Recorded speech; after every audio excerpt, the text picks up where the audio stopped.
Welcome to the Notorious D.I.D. I am Lola. I chose this filter today because it's an ugly subject, but it's a fact. Your mental health can directly affect your physical health. This can be true with many different psychoses and many different issues that you have mentally. In the case of depression, it can affect you physically, where you're ill, down, can't get out of the bed. Your mental state can hold you down drastically. For things like panic attacks,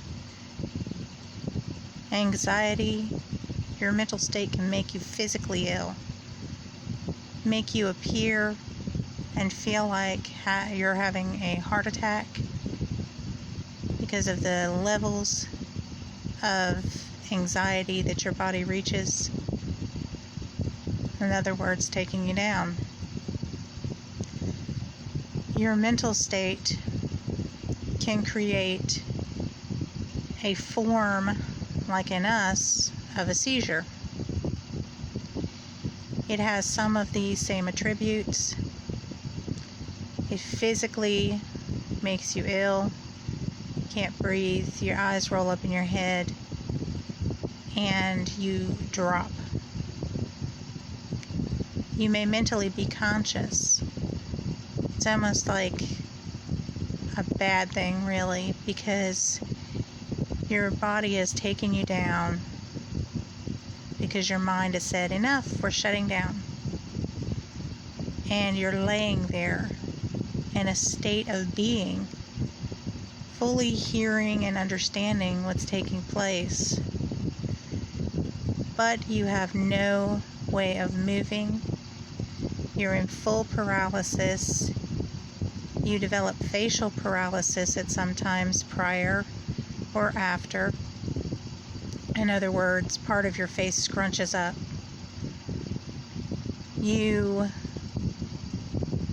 are going through a lot mentally, even after your body shuts down. Then you may black out. This can take minutes. It can take hours. Ours has gotten so severe that it is sometimes taking place half a day or more. Mentally, when you've had enough, even if you feel that you're doing okay or you're trying to do okay, your mind has its own mind, and it'll make decisions for you what it feels is best. So it can make you really even mentally worse because you're stressed from these secondary problems you're having with all this that's going on. You can get physically nauseous, physically ill, physically fatigued. There are just so many components that go with mental illness that are directly associated with your physical well-being. If you have any of this going on, I do recommend that you step back. First, acknowledge it, because acknowledging it is going to be the first step, and it's probably the hardest step of all. When you acknowledge the fact that it's your mental state and your own body that is making the decisions for you and making you ill. Your mental well-being has got to come first. Your physical well-being is important, but they're directly linked. Even if you get something that's a chronic physical illness, your mental state can play a huge role on that. If you have a mental state of where you're not going to give up and you're going to keep going and you're going to do whatever you can do, that can play a huge role on the success of what takes place. Or if you just give up, sometimes you just give up and you die. And even though when it's a mental situation, most likely you're not going to die because it's not a physical situation. It's a secondary physical situation that you're encountering. But mentally, you may feel like you're dying, or you may feel like you're dead, or you may be putting yourself through even more trauma because of what you're going through and the things you're not accomplishing. We are usually our worst critic. We usually torture ourselves more so when these things are taking place. If we're not mentally happy, it can play a huge role. So I wish that everyone would take their mental state very seriously. And don't be scared to talk out about it. And don't be scared to get help about it if you need help. There are a lot of different mental illnesses that create these physical problems. And depending upon what they are, there are different answers. There can be answers for all of them as well. Meditation might be the answer for someone to help alleviate some of the burden of the mental pressure. Anything that you can find that works for you, that alleviates the burden for mental pressure, is great. And is your answer.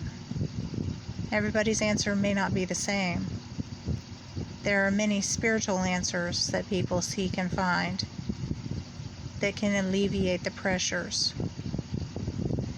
We're searching for our own alleviation device.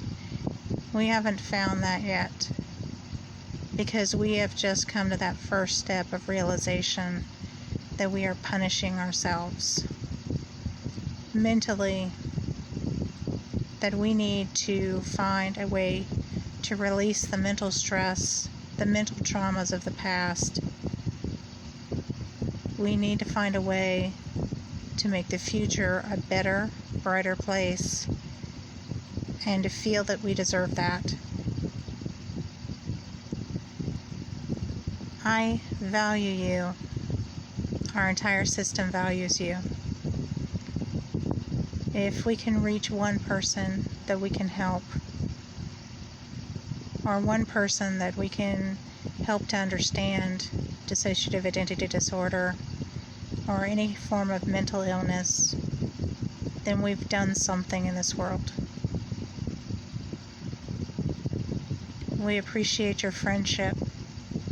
We appreciate your community. We appreciate you. This has been Lola for the Notorious D.I.D. Please come back and visit us. Like, share, subscribe. Hit the notification bell if you're on YouTube. No matter what platform you're on, comment. Let us hear you. Let us hear your thoughts. Because you are valuable to us. Your thoughts can help us. And maybe letting out some of your thoughts can help you.